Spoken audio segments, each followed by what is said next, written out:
Currently, we don't know if we are just seeing the peak of the iceberg, and there are many more cases that are still undetected in the community. Depuis le début du mois de mai 2022, le nombre de cas de variole du singe augmente. Au 1er juin, plus de 400 personnes auraient été contaminées dans 25 pays du monde où le virus ne circulait pas auparavant. Même si l'OMS considère que la variole du singe ne devrait pas provoquer de pandémie pour l'instant, elle a déjà provoqué plusieurs épidémies. Et pour les endiguer, les États commencent à brandir l'arme vaccinale. Alors va-t-on tous devoir se faire vacciner? Réponse dans Factu. D'abord, la variole du singe, qu'est-ce que c'est?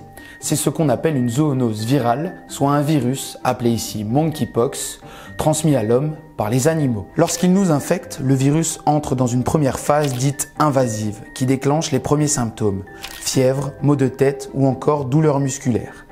Vient ensuite une seconde phase caractérisée par des éruptions cutanées. Depuis les années 70, les cas de variole du singe sont rares, surtout en dehors de l'Afrique de l'Ouest et du bassin du Congo où le virus est endémique mais peu mortel.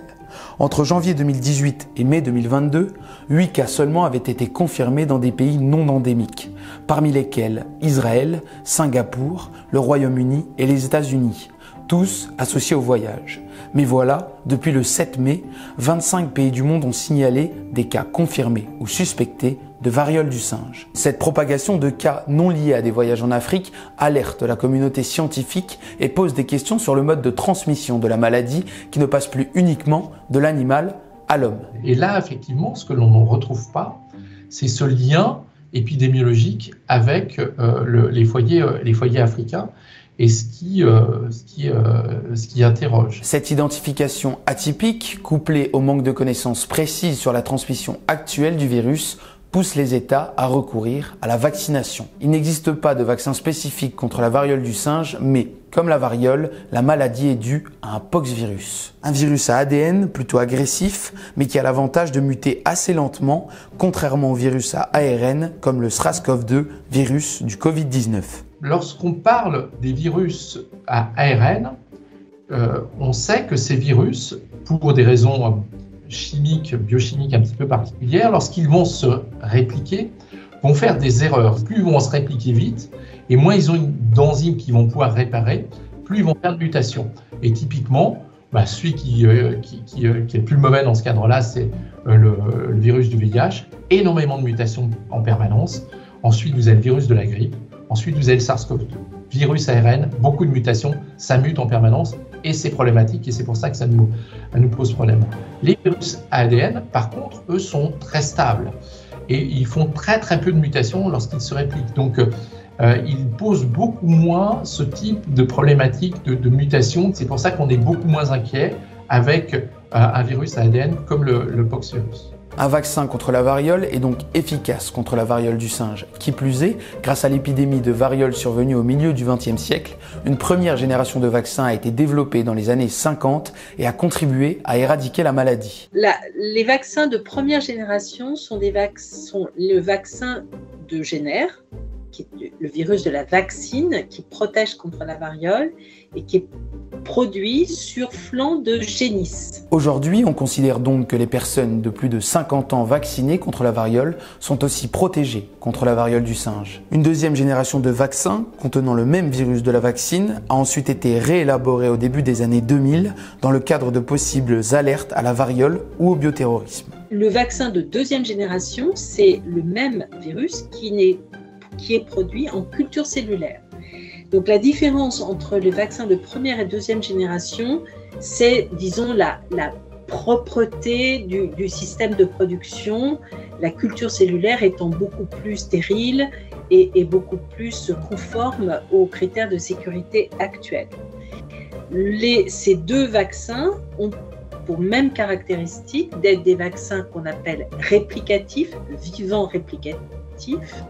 Donc, ils prolifèrent après injection de façon modeste, mais de façon modérée, mais ils prolifèrent et provoquent une petite infection qui n'est pas du tout la variole, ça n'a rien à voir. Et il y avait quelques événements secondaires, événements indésirables qui étaient observés lors des campagnes de vaccination, avec un risque de vaccine généralisée, chez des patients immunodéprimés ou un risque d'encéphalopathie, d'atteinte cérébrale ou d'atteinte myocardique chez les sujets qui recevaient leur première injection à l'âge adulte. Face à ces risques d'effets secondaires, un nouveau type de vaccin antivariolique de 3e génération est sur le marché depuis juillet 2013.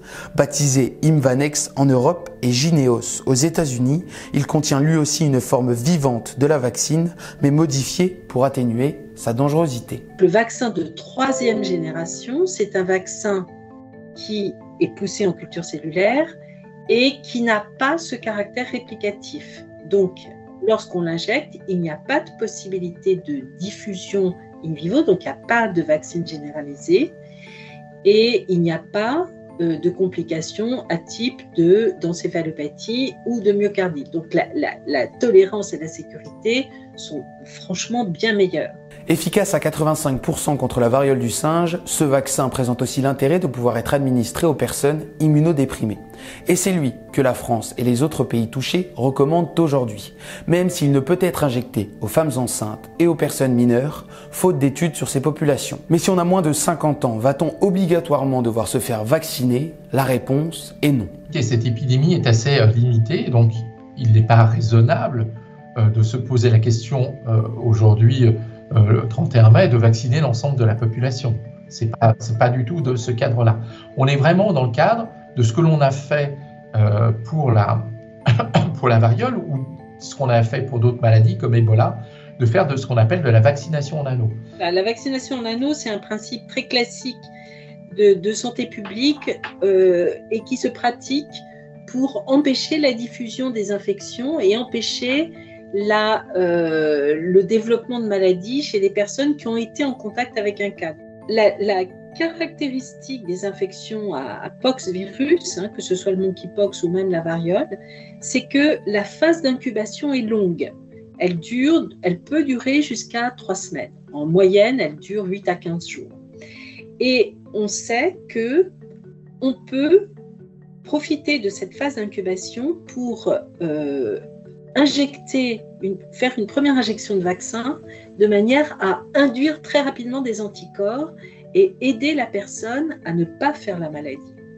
Donc, ce qui est préconisé aujourd'hui en France et dans tous les pays, c'est de faire ce que l'on appelle de la vaccination post-exposition. Le schéma vaccinal est ainsi de 2 doses de 0,5 ml administrées avec un intervalle d'au moins 28 jours entre les 2 injections. Selon le Haut Conseil de la santé publique, d'autres traitements peuvent aussi être utilisés pour traiter la variole du singe, comme les antiviraux. Si impressionnante soit-elle avec sa fièvre et ses pustules, la variole du singe ne nécessite habituellement pas de traitement spécifique et même si la maladie est longue à guérir, elle est généralement bénigne.